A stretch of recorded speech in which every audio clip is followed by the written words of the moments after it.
ce cours d'histoire québécoise. On est rendu à notre troisième cours de la saison.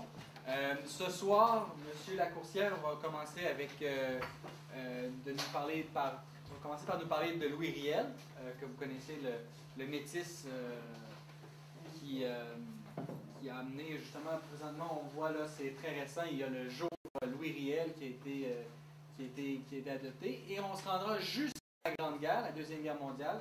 Alors, on est aux portes du Québec moderne, qui seront les prochains sujets que M. Lacourcière nous apportera, nous donnera. Avant de continuer, je vous rappelle un peu la façon qu'on va fonctionner. M. Lacourcière va nous parler pendant 1 heure et quart. On prendra une petite pause et on reviendra pour des questions. Des questions, ça serait préférable vous lever la main, qu'on donne la chance à tout le monde de poser sa question ou son commentaire. Et je vous invite cordialement à venir assister à la conférence de Jean-François Nadeau sur Pierre Bourgault et la biographie qu'il a écrite, qui vient de publier. Alors, un personnage majeur et puis un bouquin qui sera aussi majeur dans l'histoire politique du Québec. Sans plus tarder, je cède la parole à M. Lacourcière. Merci. On va essayer de se rendre jusqu'à la Guerre mondiale. Je ne vous le promets pas, mais je vais essayer. C'est-à-dire qu'on rentre quand même dans une période de notre histoire qui est extrêmement riche. Et je voulais commencer, la dernière fois, on s'est arrêté au moment où on a vu que les Amérindiens et les Métis ont subi la défaite en Saskatchewan en 1885 et que Louis Riel avait été arrêté. Et là, on va assister au dernier moment de Louis Riel et on va voir un peu quelles sont les conséquences au Québec. On a dit qu'au Manitoba, on vient d'adopter une journée Louis Riel, parce que Riel, c'est toujours un personnage un peu controversé, parce qu'à plusieurs reprises, on a essayé à la Chambre des communes d'Ottawa, pas d'amnistier Louis Riel, mais de faire en sorte qu'il ne soit plus un traître qui a été pendu le 16 novembre 1885. Ah! Riel, à un moment donné, il ne faut pas oublier que John A. Macdonald, c'est lui qui était le premier ministre du Canada à ce moment-là. Et on a fait des pressions sur le gouvernement fédéral pour empêcher que Riel ait son procès et qu'il soit pendu. Et que John A. Macdonald avait déclaré, même si tous les chiens du Québec aboient, Riel sera pendu. C'était quand même une phrase que je n'accepte pas. Bon. Et Riel, à un moment donné, va écrire à John A. Macdonald pour lui dire que je désire, dit-il, me disculper des accusations qui pèsent contre moi depuis 15 ans. Si vous cédez à mes instances, si vous m'accordez toute la latitude dont j'ai besoin pour me défendre, Dieu me secourant, non seulement je me clairerai, mais la grande responsabilité des troubles du Nord-Ouest tombera lourdement sur les honorables messieurs Blake et Mackenzie, qui étaient de fait deux libéraux. Et il avait commencé sa lettre de façon un peu surprenante. Jésus, sauvez-nous. Marie, intercédez pour nous. Joseph, priez pour nous. Bon, là, on rentre dans la personnalité de Louis Riel, qui est une personnalité un peu surprenante. Bon, est-ce que ces avocats qui avaient été chargés de le défendre vont essayer de prouver qu'il était fou? Et Riel va essayer de prouver qu'il était saint d'esprit. Riel a quand même été interné un certain temps parce qu'il y avait des problèmes mentaux assez importants. Moi j'ai lu certaines des lettres qu'il avait écrites quand il était à Saint-Jean-de-Dieu. C'était pas drôle. Ah! La demande de Riel n'a pas de suite et le 20 juillet à Regina, devant le juge Richardson, à ce moment-là, lui, on l'appelait déjà le manche canadien. Commence le procès de Louis Riel. Et les avocats de la défense contestent déjà le libellé de l'acte d'accusation et la juridiction de la Cour. Or, le 28 juillet, on choisit 6 jurés et ce sont tous des anglophones. Parce qu'on avait demandé que en Saskatchewan, en fait, c'était dans les territoires du Nord-Ouest à ce moment-là, le nombre de jurés, le nombre légal était de 6, alors que les avocats de la défense demandaient qu'il y en ait 12. Et qu'il y ait au moins quelques Canadiens français, quelques francophones qui pourraient faire partie du jury, parce qu'à ce moment-là, tout va se dérouler à peu près en anglais. Or, en 4 jours, la Cour entend 31 témoins convoqués par la poursuite parce qu'on veut prouver la nature criminelle du soulèvement de 1885. Et là, l'audition des témoins de la défense commence le 30 juillet au matin. Et le premier, à la base, c'est un père Ougla, le père Alexis André. Et lui, il essaie de prouver que Riel est fou. Parce que ça, c'est la défense qu'on veut faire. Or, Riel, lui, va dire, de grâce, condamnez-moi. Parce que si vous me condamnez, ça va être la preuve que je suis saint d'esprit, parce qu'on ne condamne pas à la potence quelqu'un qui n'est pas saint d'esprit. Et il avait dit, même si je devais être condamné par vous, messieurs les jurés, j'ai cette satisfaction que si je meurs, je n'aurai pas la réputation auprès de tous les hommes d'être un fou, un lunatique.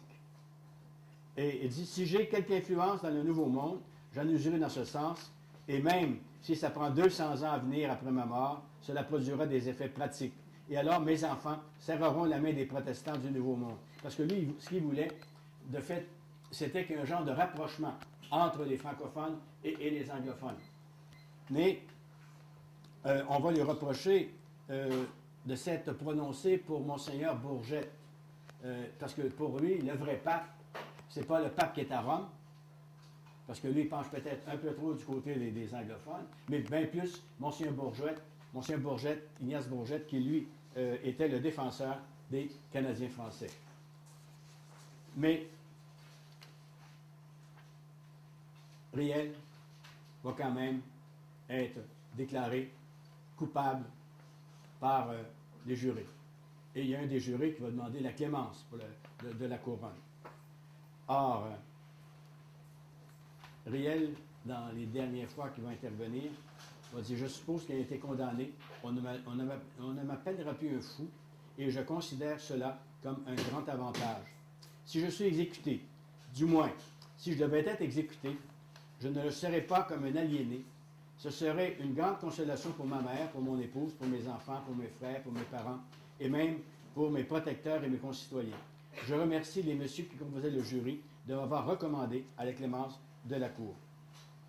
Et là, le juge Richardson va prononcer la sentence suivante. Louis Riel, après une longue considération de votre cause, dans laquelle vous avez été défendu avec autant d'habileté qu'aucun avocat, d'après moi, aurait pu déployer, vous avez été déclaré par un jury qui a montré, je peux dire, une patience sans exemple, coupable d'un crime le plus pernicieux et le plus grand qu'un homme puisse commettre. Vous avez été déclaré coupable de haute trahison. C'est un pénible devoir pour moi maintenant de prononcer sur vous la sentence de la Cour qui est que vous soyez conduit d'ici au corps de garde de la police à Regina, qui est la prison et l'endroit d'où vous venez, et que vous y serez gardé jusqu'au 18 septembre prochain, et que le 18 septembre prochain, vous soyez conduit à l'endroit désigné pour votre exécution, et que vous y serez pendu par le cou jusqu'à ce que la mort s'ensuive, et que Dieu ait pitié de votre âme. De fait, il va y avoir des tentatives d'appel, mais ça ne sera pas accordé, et effectivement, Riel va être pendu le 16 novembre au matin. Et Riel répond que je suis heureux d'apprendre qu'enfin je vais être débarrassé de mes souffrances. Et là, il demande que son corps soit remis à des amis, qu'il soit enterré à Saint-Boniface. Là, le père André, c'est celui qui va lui administrer les derniers sacrements. Et à 8h30 du matin, on va le pendre. Et rapidement, ça va se savoir à Montréal, parce qu'on a le télégraphe fonctionne à ce moment-là. Et à 11h12 à Montréal, on apprend que Riel était pendu. Et là, il va y avoir une réaction extraordinaire, parce que ça a ébranlé complètement la province de Québec, ça a ébranlé complètement la plupart des Canadiens français. On dit qu'en moins de 10 minutes, la nouvelle se répand à travers toute la ville de Montréal. Les gens commencent à arborer des crêpes à leur chapeau. Des magasins ferment. On descend dans les rues en disant « ils l'ont pendu ». À Québec, on demande que les 3 ministres, Langevin, Caron et Chapelot, démissionnent et qu'ils soient punis en quelque sorte. À Québec, dans le quartier Saint-Roch, on dresse 3 échafauds et où on a pendu en effigie les ministres Pandard, sais pas s'il y en a qui se rappellent, en 1981, au mois de novembre 1981, à la suite du rapatriement de la Constitution, 60 et quelques députés libéraux avaient voté pour le rapatriement. Et à ce moment-là, la direction de la Société de Saint-Jean-Baptiste de Montréal avait publié une annonce dans Le Devoir, dans le Journal de Montréal, le Journal de Québec, Le Soleil et le quotidien de Chicoutimi, accusant les députés libéraux d'être des traîtres. Et ce procès-là, ça va durer jusqu'en 2003. Et en fin de compte, ceux qui réclamaient des dommages-intérêts vont perdre leur cause en Cour suprême du Canada. Donc, on va traiter de traîtres les ministres qui n'avaient pas défendu réel à la Chambre des communes ni au Conseil des ministres à Ottawa. Et moi, je me rappelle, parce que j'avais été appelé comme expert à la Cour d'appel du Québec et j'avais présenté justement le placard qu'on avait publié en 1885 où on traitait les trois ministres de traîtres. Et à Montréal, le soir, il y a à peu près quelques milliers de personnes qui se réunissent au Champ de Mars. Et ça va donner vraiment un cri racial. Et dans la presse du 16, il y a un numéro spécial dans lequel on dit « L'échafaud de Riel brise tous les liens de partis qui avaient pu se former dans le passé. Désormais, il n'y a plus ni conservateurs, ni libéraux, ni castors. Il n'y a que des patriotes et des traîtres. Le Parti national et le Parti de la corde. » Et d'ailleurs, ça sera Honoré Mercier qui va récupérer un peu toutes les réactions négatives face au gouvernement fédéral. Et dans un journal de Québec, le Canadien, on va dire « Le sang est un mauvais ciment. Et si la Confédération n'en a pas d'autre, le coup de vent qui la culbutera n'est pas loin dans l'horizon. » Donc, c'est peut-être le premier mouvement indépendantiste qu'on va connaître avec la pendaison de Louis Riel. Et le dimanche 22 novembre 1886, il y a à peu près 50 000 personnes qui vont assister à des discours. 50 000 personnes, un 22 novembre, alors qu'il pluviote. C'est énorme comme foule. Et ces gens-là vont protester contre la pendaison de Riel. Il y a Wilfrid Laurier qui va prendre la parole. Et il y a aussi Honoré Mercier qui va prendre la parole. Et là, ça va donner naissance à un nouveau parti politique qui s'appelle le Parti national. On dit que lorsque se termine la réunion du 22 novembre 1885, l'agitation causée par la pendaison de Riel n'est pas disparue. Loin de là, l'Assemblée a eu comme une première conséquence importante la constitution d'un certain front commun des francophones qui amènera la naissance d'une nouvelle formation politique. Et on va composer sur l'air de la Marseillaise riéliste, qui était enfant de la Nouvelle-France, douter de nous n'est plus permis, au gibet Riel se balance, victime de nos ennemis. Ami pour nous, en quel outrage, quel transport il doit exciter, celui qu'on vient d'exécuter nous anime par son courage. Refrain, courage canadien, tenons bien haut nos cœurs, un jour viendra, nous serons les vainqueurs. Et il va y avoir des élections. Le 9 septembre 1886, la législature du Bas-Canada, pas du Bas, de la province de Québec, est dissoute et des élections vont être proclamées à ce moment-là. Et le Parti national, dirigé par Honoré Mercier, va miser sur l'autonomie provinciale. Parce qu'on a eu une première conférence interprovinciale avec Moat, qui était le premier ministre de l'Ontario, et Honoré Mercier, premier ministre du Québec. Et là, il est question de limiter les dépenses du fédéral dans des secteurs qui ne sont pas de son domaine. Donc, vous voyez, il n'y a rien de neuf. Et on avait déjà dans les déclarations de principe du Parti national, cinquièmement, adoption immédiate de moyens énergiques et pratiques pour améliorer la situation financière de la province et empêcher la taxe directe, économiser des deniers publics et suppression des dépenses d'immigration et d'administration qui ne sont pas strictement indispensables aux services publics pour augmenter d'autant les octrois à la colonisation. Et le 14 octobre, ce sont les élections et c'est Honoré Mercier qui devient à ce moment-là premier ministre de la province de Québec. Or, il va y avoir une session où on va adopter, pas les premières allocations familiales. On a vu il y a très longtemps que c'était avec l'intendant Jean Talon qu'on a adopté les premières allocations familiales. Mais Honoré Mercier, lui, il veut favoriser la colonisation parce qu'il ne faut pas oublier qu'à ce moment-là, c'était par dizaines de milliers que les Canadiens français se rendaient en Nouvelle-Angleterre. Or, on veut arrêter ça et on veut pour ça favoriser la colonisation. Et Honoré Mercier va faire adopter une loi accordant aux pères ou aux mères de famille ayant 12 enfants la concession 12 enfants vivants nés en légitime mariage. Un droit suivant son choix à 100 acres de terre publique aux conditions de concession et d'établissement voulues par la loi des terres. Et on évalue environ à 1 millier le nombre de familles susceptibles de bénéficier de l'octroi des terres. Et en 16 ans, soit de 1890 à 1906, plus de 5400 familles feront une demande pour obtenir les 100 acres convoités. Et là, les journaux anglophones se disent, oui, mais peut-être que les Canadiens français ont trop d'enfants, parce que ça en prenait 12 vivants. Et dans le Montreal Herald, on dit que les principales... Comment peut-on expliquer qu'il y a autant de natalité chez les francophones? On écrit, les principales sont que dans les mariages précoces et dans la simplicité des habitudes domestiques. Il n'est pas rare de voir dans les campagnes les garçons se marier à 19 ans et les filles à 15 ans, et ils trouvent dans leurs mœurs patriarcales et dans leur religion un frein aux écarts qui font rechercher les satisfactions de la vie en dehors du cercle de la famille. Donc, on va aussi, à ce moment-là, Honoré Mercier va réclamer le territoire du Labrador. C'est ce qui n'est pas nouveau, hein? Donc, pour moi, c'est un premier ministre que j'aime beaucoup.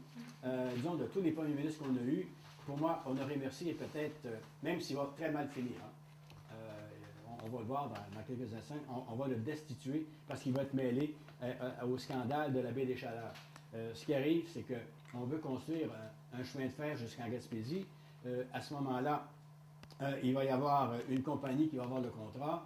Elle va verser un certain montant, mais les 3/4 du montant vont retourner à Paco, qui est l'organisateur d'Honoré Mercier, pour payer les élections.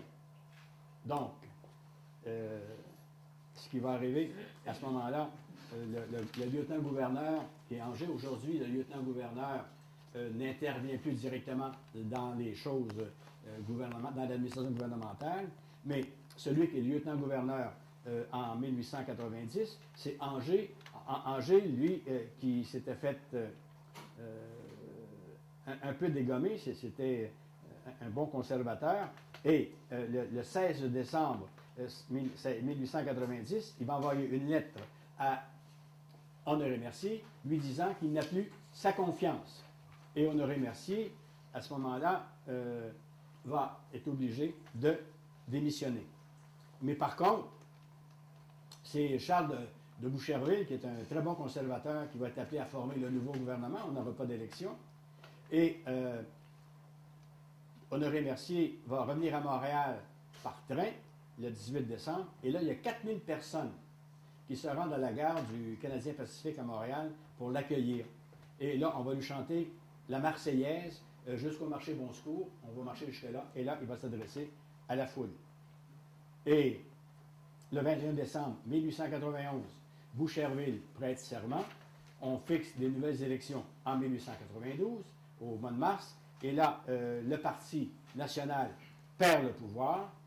Et Honoré Mercier, à ce moment-là, est complètement... il va se retrouver devant les tribunaux.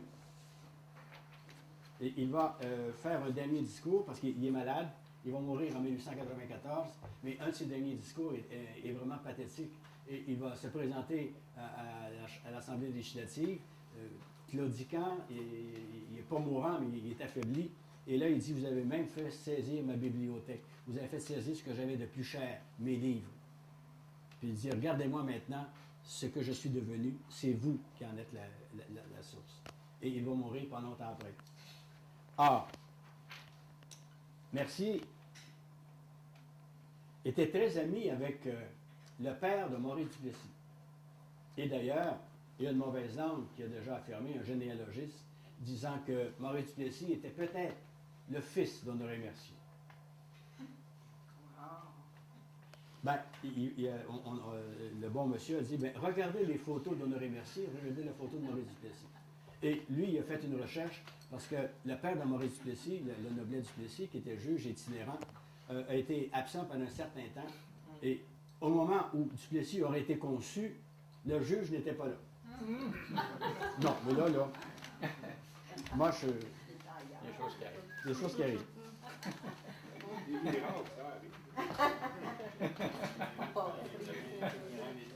On arrive début 20e siècle. À ce moment-là, c'est l'urbanisation, c'est l'industrialisation. Montréal se développe extrêmement rapidement. Et on se pose la question, est-ce que les Canadiens français sont faits pour le commerce? Est-ce que les Canadiens français sont faits pour les affaires?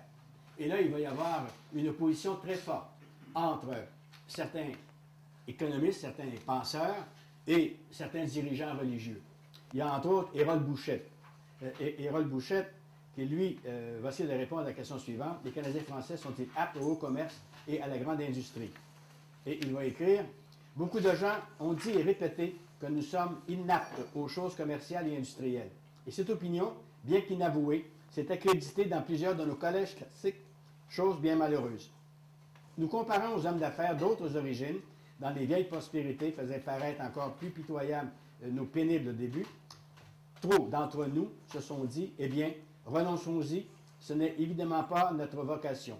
Nous avons nous-mêmes entendu des hommes qui auraient dû être éclairés et raisonnés, et ainsi tout cela récemment. Et d'ailleurs, il y a un théologien qui s'appelle Louis-Adolphe Paquette qui va déclarer, à l'occasion du 50e anniversaire de la fondation de l'Université Laval, donc en 1902, écoutez bien ça, notre mission est moins de manier des capitaux que de remuer des idées.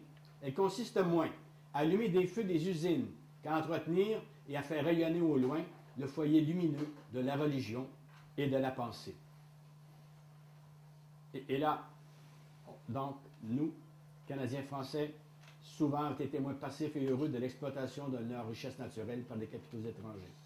Et il ne faut pas oublier qu'un peu avant, dans les années 1890, à Trois-Rivières, il y avait quelqu'un qui signait Vieux Rouge, un nommé Voyer, qui avait dit à Trois-Rivières, il y a plus de cornettes de sœurs que de casquettes d'ouvriers, plus de clochers d'église que de cheminées d'usine.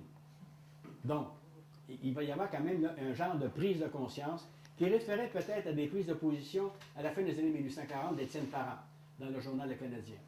Et ce n'est que graduellement qu'on va commencer à s'intéresser directement aux affaires. Il ne faut pas oublier que c'est au tout début du 20e siècle que Alphonse Desjardins va partir sa première caisse populaire.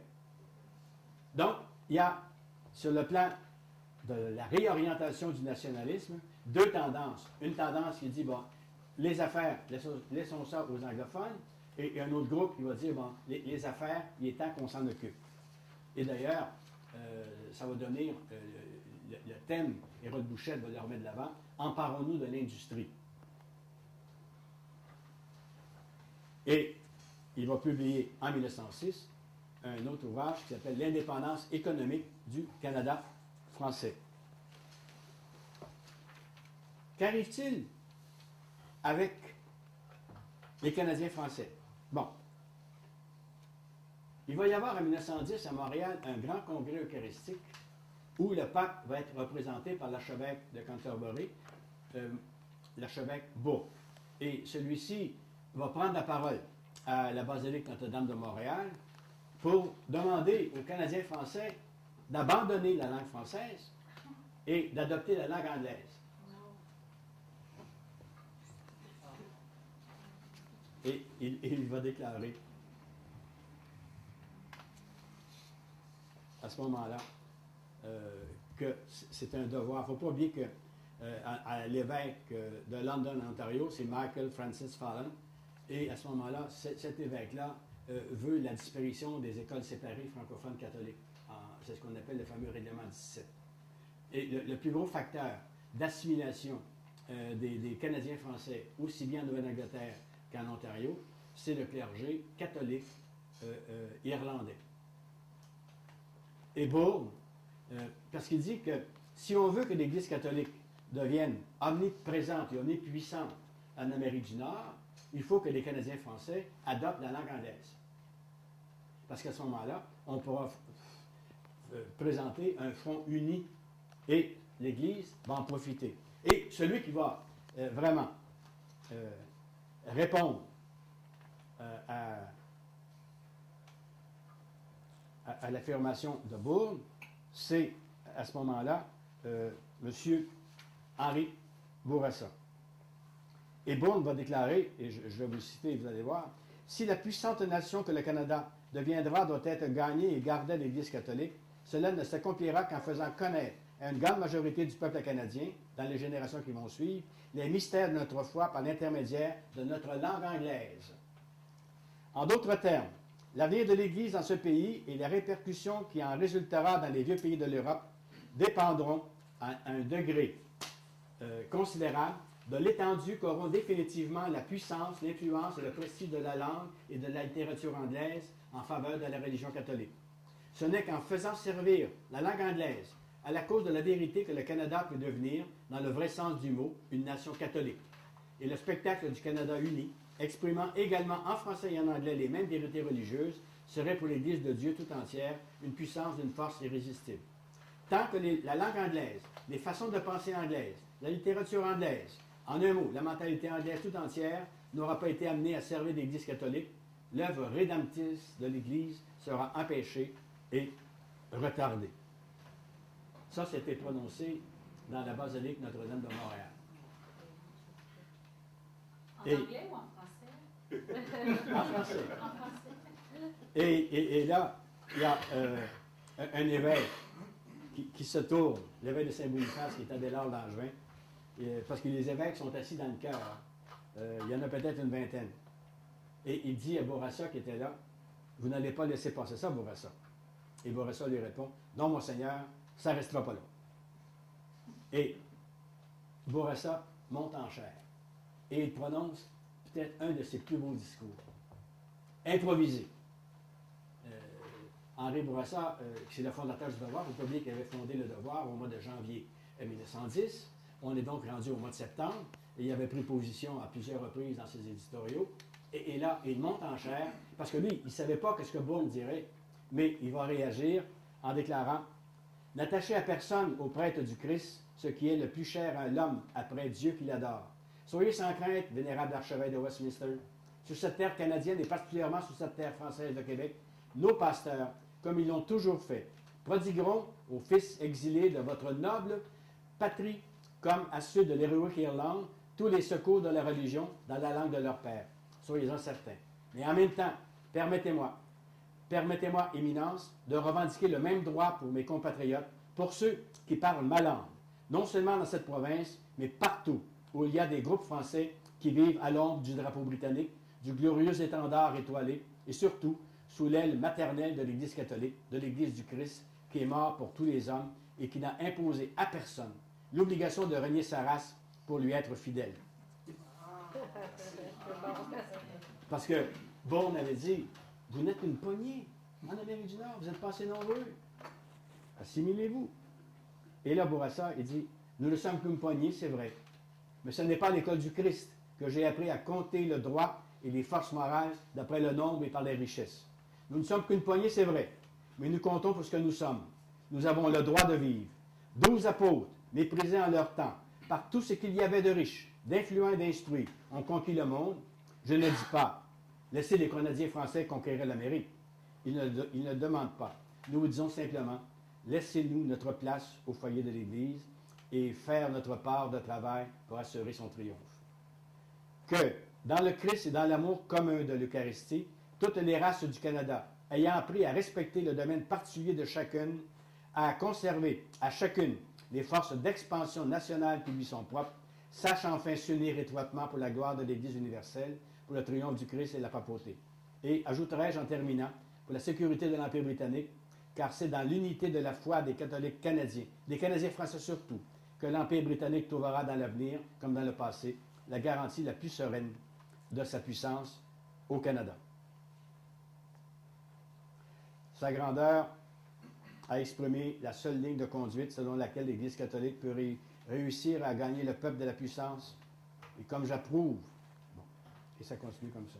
Et là, ce qui va arriver, c'est que les évêques, j'aurais aimé être là, les évêques montent sur les bancs, sur leur siège, applaudissent Bourassa à tout rond. Et là, on le porte en triomphe.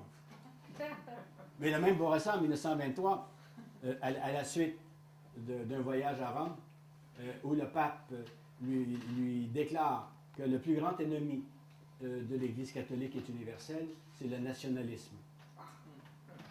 Et Bourassa, après 1923, va cesser d'être nationaliste. Et le devoir va s'en ressentir.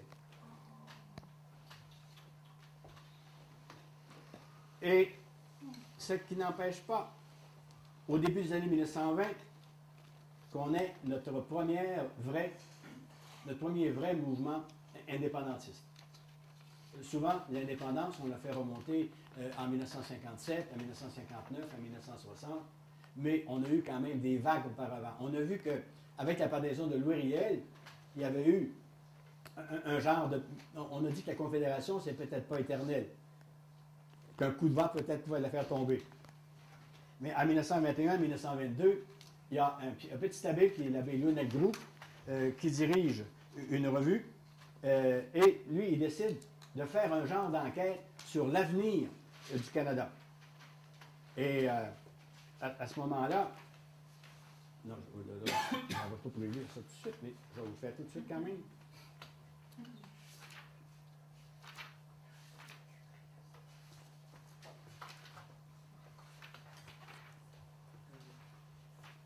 Et dans la revue qui s'appelle l'Action française. Et là, il pose la question, quel est l'avenir du Canada? Il y a l'abbé Arthur Robert, qui est professeur au de Québec, qui lui dit qu'un peuple a le droit de travailler au développement et au perfectionnement de sa nationalité. Un peuple a le droit de même de tendre à l'autonomie complète et, si possible, à la souveraineté d'un État.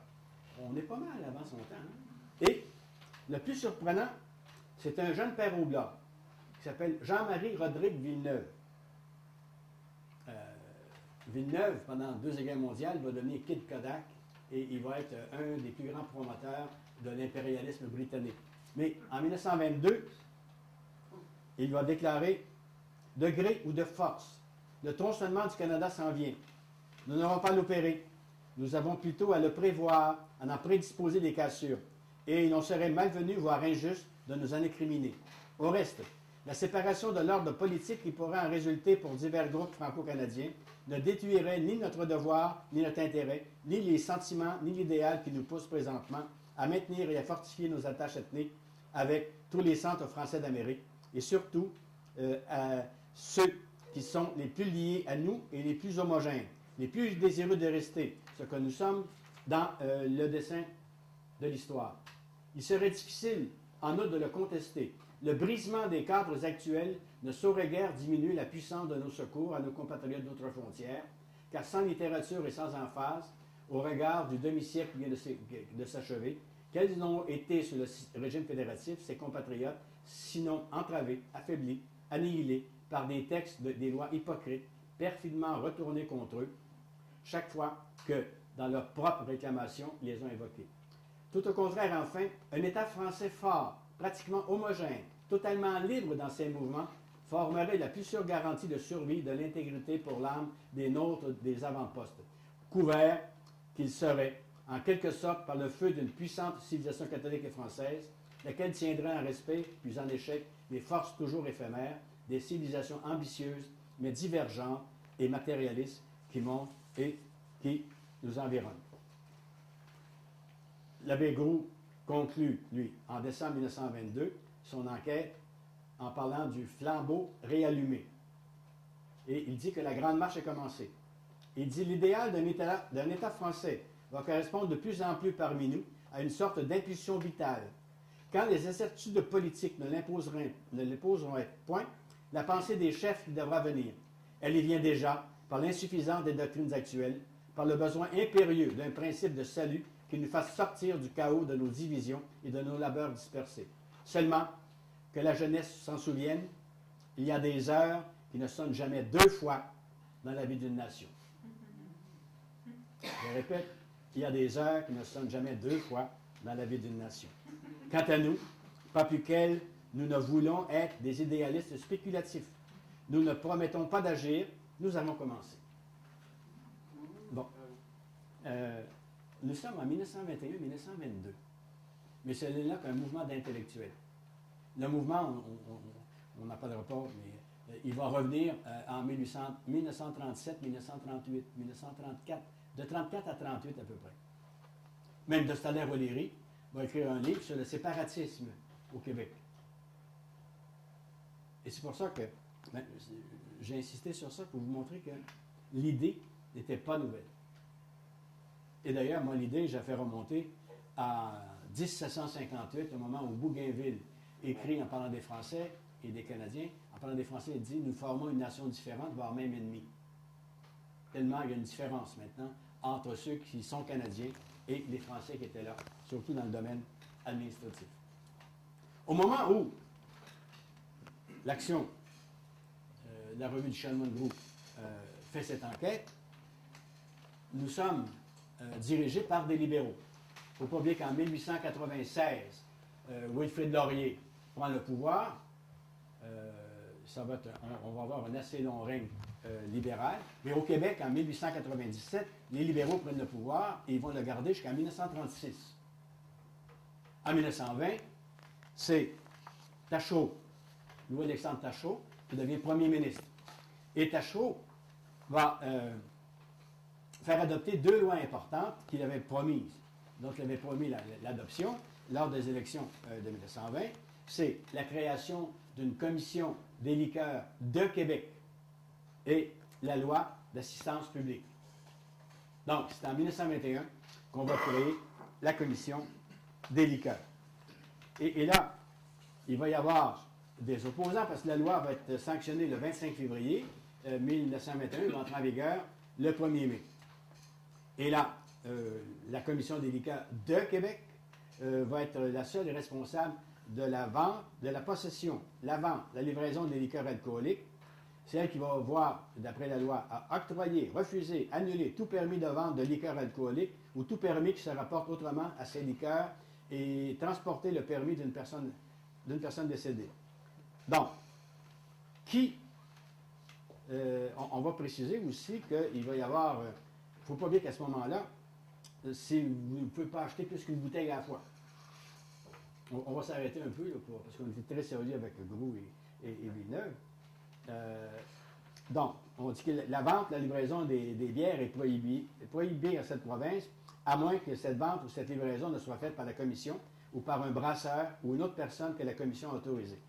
Il y a une certaine catégorie de gens à qui on ne peut pas vendre des boissons alcooliques. Premièrement, à toute personne n'ayant pas atteint l'âge de 18 ans. À tout interdit. Un interdit, c'est que quelqu'un qui, à la suite d'une décision d'un tribunal, est déclaré inapte à contracter des obligations légales. Interdit de vendre aussi à un tenancier ou un pensionnaire d'une maison de désordre. Bon, pas le droit de vendre au tenancier de bordel. Troisièmement, à toute personne déjà condamnée pour ivresse ou pour une infraction causée par l'ivresse. Cinquièmement, à toute personne qui a l'habitude de boire à l'excès des liqueurs alcooliques et à qui la commission a, après enquête, décidé d'interdire la vente de ces liqueurs sur la demande qui lui a été faite par le mari, la femme, le père, la mère, le frère, la sœur, le curateur, le patron ou tout individu à la charge ou ayant la charge de la dite personne ou par le curé, pasteur ou maire de la localité. L'interdiction dans ce cas dure jusqu'à ce que ce soit levé par la commission. Je ne sais pas si vous vous rappelez dans Séraphin, la liste noire. Mais c'est ça. Parce qu'on voulait, je ne sais pas qui on voulait mettre le père, je ne sais pas qui, on voulait le faire mettre sur la liste noire. Et la loi rend le mari responsable des actes de sa femme qui a pris un coup trop fort. On dit, tout homme marié qui vit et réside avec sa femme à l'époque où celle-ci commet une infraction à la présente loi peut, qu'elle soit ou non marchande publique, être poursuivie et condamnée de la même manière que s'il était lui-même rendu coupable de cette infraction.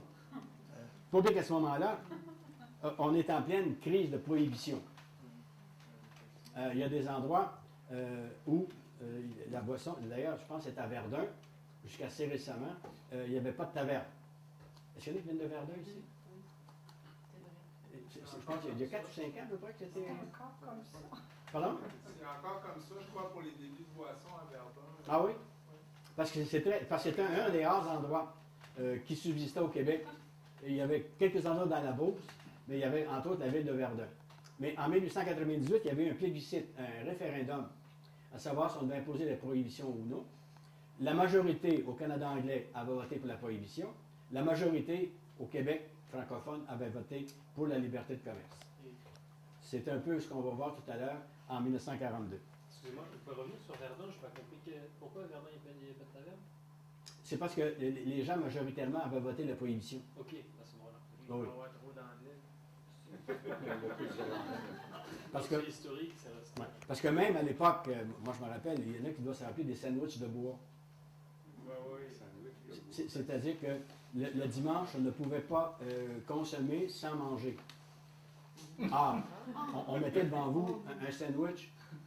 Il y a seulement les ignorants qui en mangeaient, parce qu'il y a des sandwichs qui se promenaient à peu près de table à table. Parce que si on mettait un sandwich devant vous, vous aviez le droit de boire à ce moment-là. Et les tavernes, ça vaut peut-être qu'on s'arrête au règlement qui concerne les tavernes en 1921. On dit que les tavernes peuvent vendre de la bière au verre seulement, à la condition qu'elle soit consommée sur place. Les tavernes n'ont pas le droit de vendre aux personnes âgées de moins de 18 ans. Les tavernes n'ont pas le droit de vendre des boissons fortes. Il est défendu aux tavernes de mêler aux bières une liqueur forte quelconque. Les consommateurs ne peuvent être servis au comptoir. Le bar est aboli. La musique, la danse, le chant et les jeux sont défendus. Entre 10 heures du soir et 9 heures du matin, et généralement durant tout le temps que les tavernes sont tenues par la loi d'être fermées, les fenêtres doivent être disposées et les rideaux ou stores écartés de façon à exposer l'intérieur de l'établissement. Quiconque cause du désordre dans une taverne où il apporte ou il boit une liqueur alcoolique autre que la bière est passible des amendes les plus sévères. Et une des conséquences de l'établissement de la création de la Commission des liqueurs de Québec, c'est que le gouvernement va ramasser quelques millions supplémentaires par année.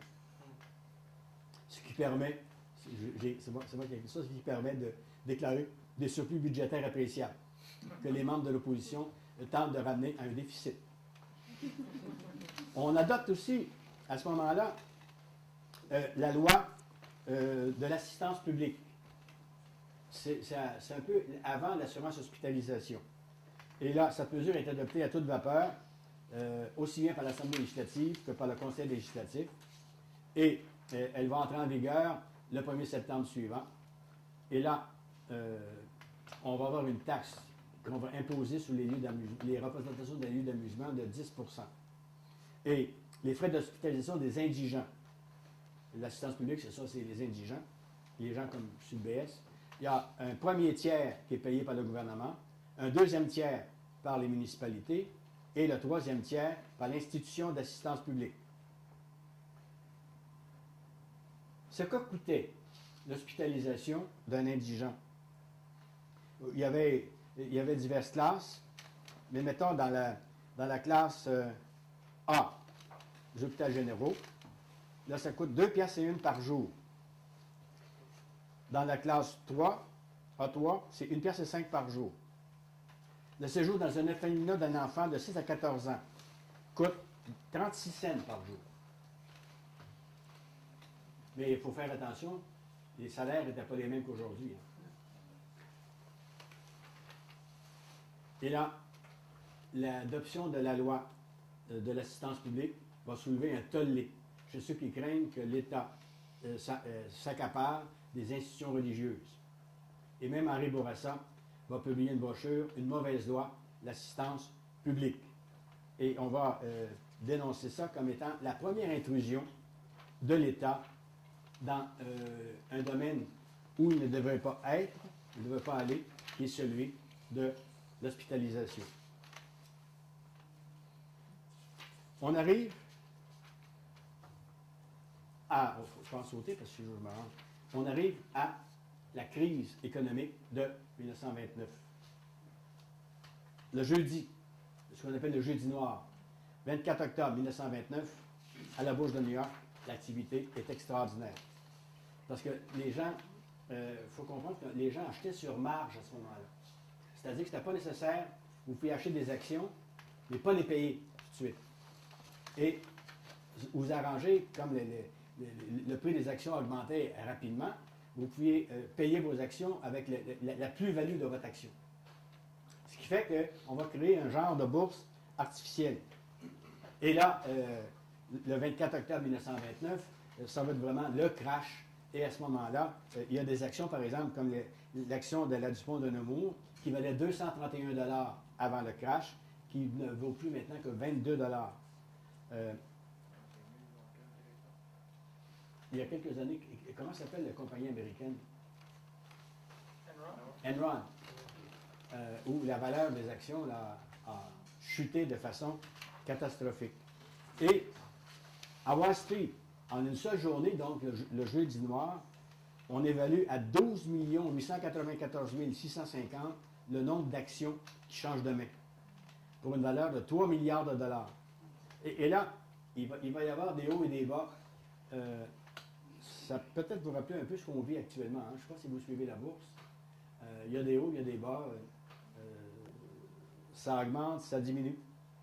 Et le 29 octobre, c'est 16 millions d'actions qui sont vendues.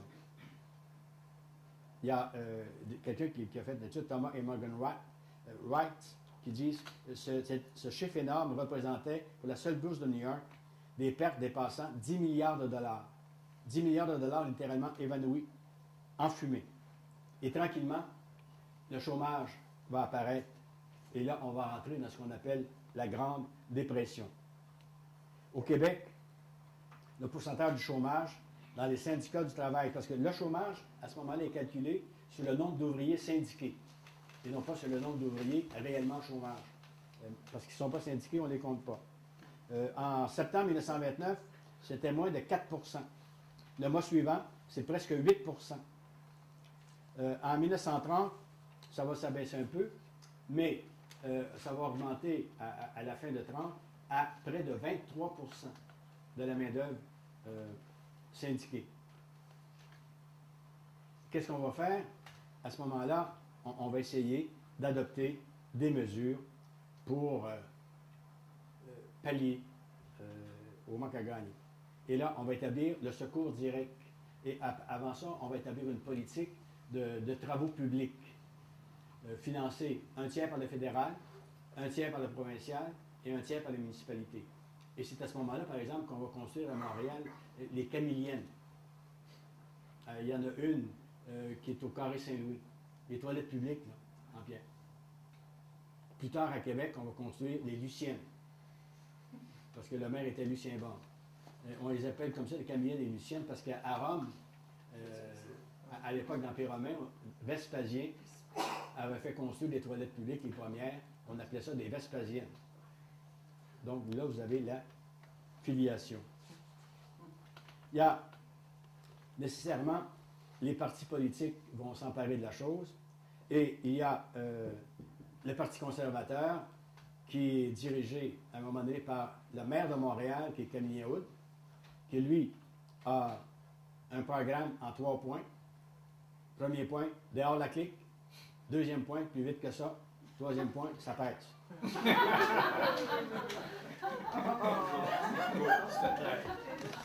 Et il y a un député de Trois-Rivières qui s'appelle Maurice Duplessis, qui a quand même pas mal d'ambition, et qui confie alors à Antonio Barrette: vous allez voir Hood monter jusqu'au sommet de la colline, mais rendu là, il va construire sur l'autre pente pour descendre jusqu'en bas.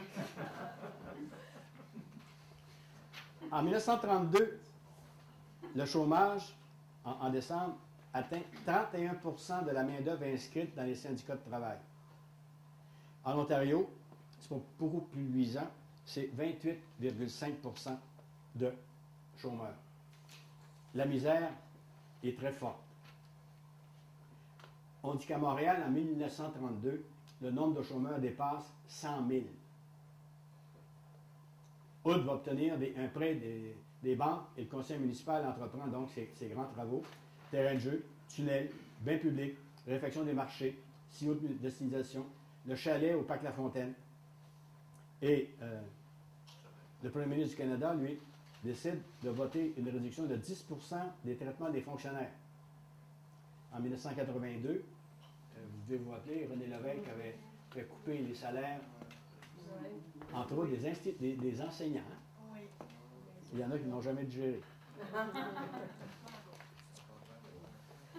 Et là, nécessairement, Montréal devient un centre d'attraction et on va commencer à faire la chasse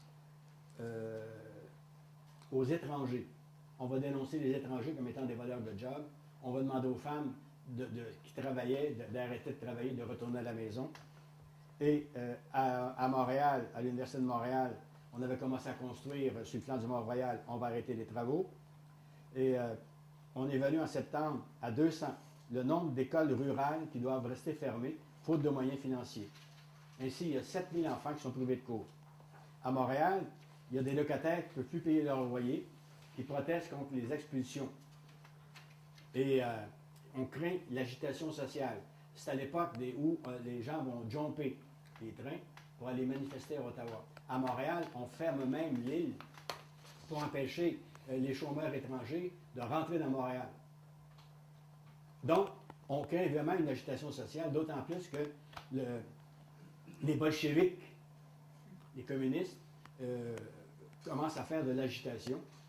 Et Bennett, qui est Premier ministre du Canada, à ce moment-là, essaie d'adopter des mesures pour essayer de calmer l'opinion publique. Mais l'opinion publique, vraiment, se détériore beaucoup. Et nécessairement, il y a des gens qui décident d'essayer de trouver des moyens pour ramener l'ordre.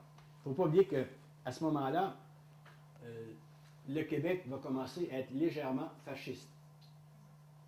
Il ne faut pas oublier qu'il y a Salazar au Portugal,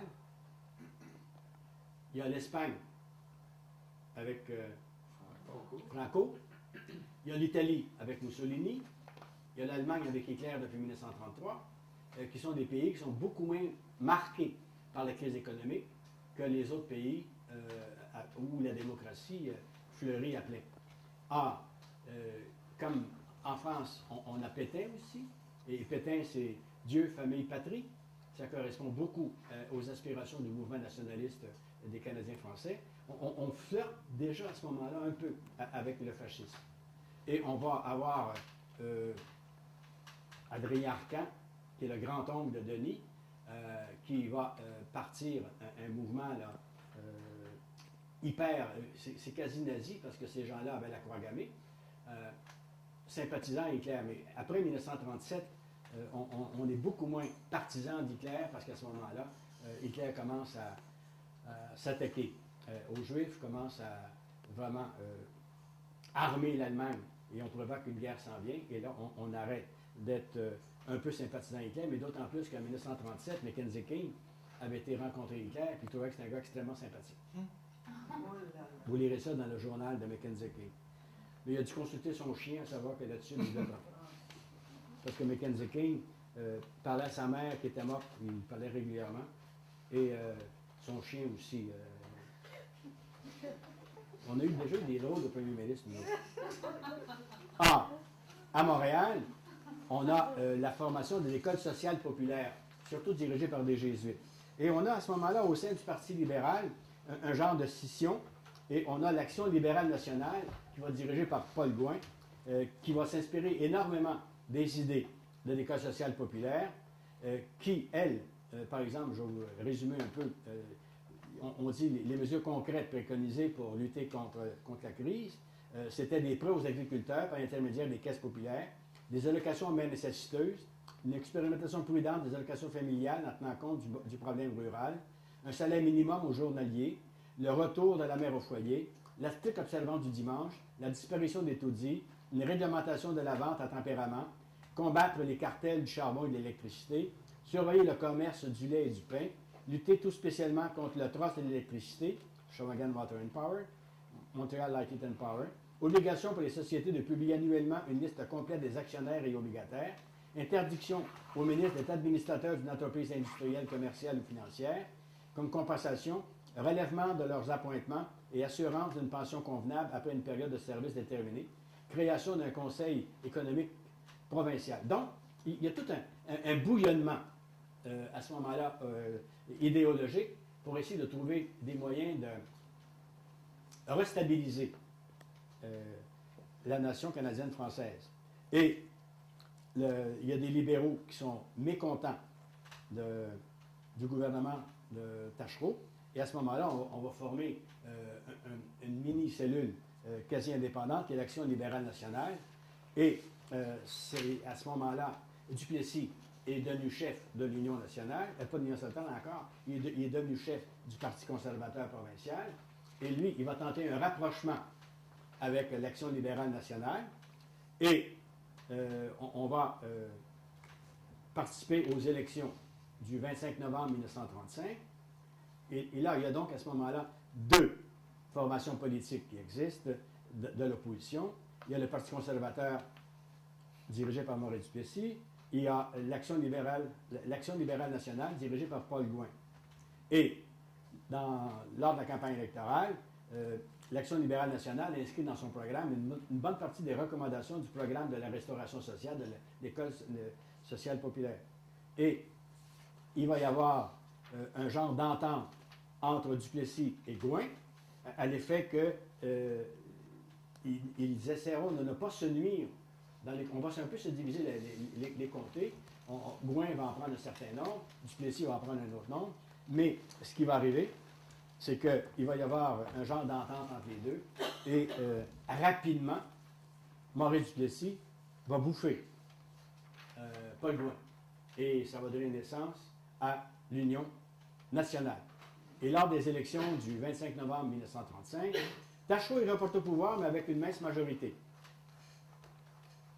Parce qu'on dit à ce moment-là, ça n'avait pas tellement voté. Hein. Les libéraux ont obtenu 50,2% des suffrages et vont obtenir 53% des sièges, soit 48 sur 90. Les conservateurs font élire 16 députés et l'Action libérale nationale, 26.